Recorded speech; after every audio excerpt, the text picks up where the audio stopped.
Catéchisme de l'Église catholique, le 10e commandement suite, la pauvreté du cœur suite.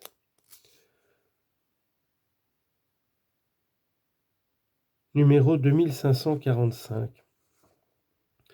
Tous les fidèles du Christ ont à régler comme il faut leurs affections pour que l'usage des choses du monde et un attachement aux richesses contraires à l'esprit de pauvreté évangélique ne les détournent pas de poursuivre la perfection de la charité. Bienheureux les pauvres en esprit. Matthieu 5, 3. Les béatitudes révèlent un ordre de félicité et de grâce, de beauté et de paix. Jésus célèbre la joie des pauvres, à qui est déjà le royaume. Luc 6, 20. Le Verbe appelle pauvreté dans l'esprit l'humilité volontaire d'un esprit humain et son renoncement. Et l'apôtre nous donne en exemple la pauvreté de Dieu quand il a dit « Il s'est fait pauvre pour nous ». 2 Corinthiens 8, verset 9. C'était une citation de saint Grégoire de Nice. Le Seigneur se lamente sur les riches parce qu'ils trouvent dans la profusion des biens leur consolation. Luc 6, 24. L'orgueilleux cherche la puissance terrestre, tandis que le pauvre en esprit recherche le royaume des cieux, dit saint Augustin. L'abandon à la providence du Père du ciel libère de l'inquiétude du lendemain. Confère Matthieu 6, versets 25 à 34. La confiance en Dieu dispose à la béatitude des pauvres, ils verront Dieu. 4. Je veux voir Dieu. Le désir du bonheur véritable dégage l'homme de l'attachement immodéré aux biens de ce monde, pour s'accomplir dans la vision et la béatitude de Dieu. Citation de saint Grégoire de Nice. La promesse de voir Dieu dépasse toute béatitude. Dans l'Écriture, voir c'est posséder.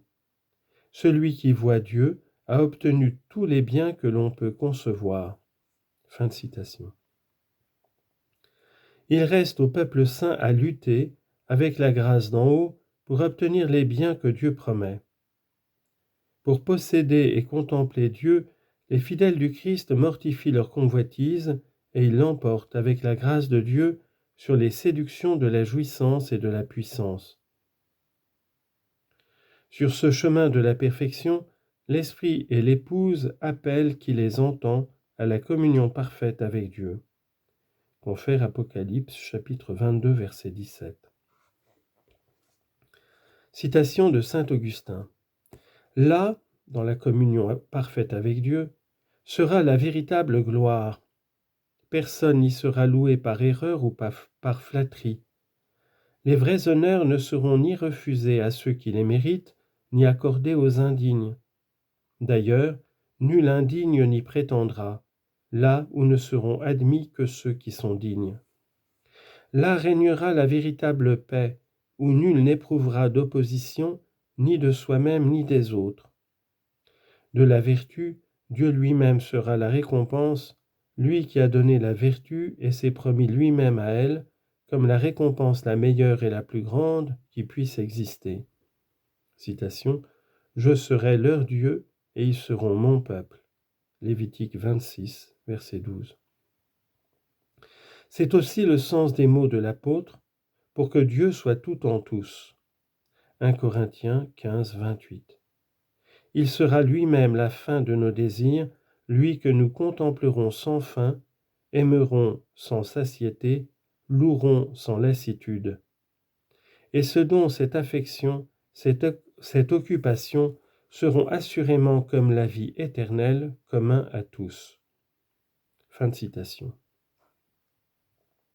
En bref, là où est ton trésor, là sera ton cœur. Matthieu 6, 21. Le 10e commandement défend la cupidité déréglée, née de la passion immodérée des richesses et de leur puissance. L'envie et la tristesse éprouvée devant le bien d'autrui et le désir immodéré de se l'approprier. Elle est un vice capital. Le baptisé combat l'envie par la bienveillance, l'humilité et l'abandon à la providence de Dieu. Les fidèles du Christ ont crucifié la chair avec ses passions et ses convoitises. Galates 5, 24. Ils sont conduits par l'Esprit et suivent ses désirs. Le détachement des richesses est nécessaire pour entrer dans le royaume des cieux.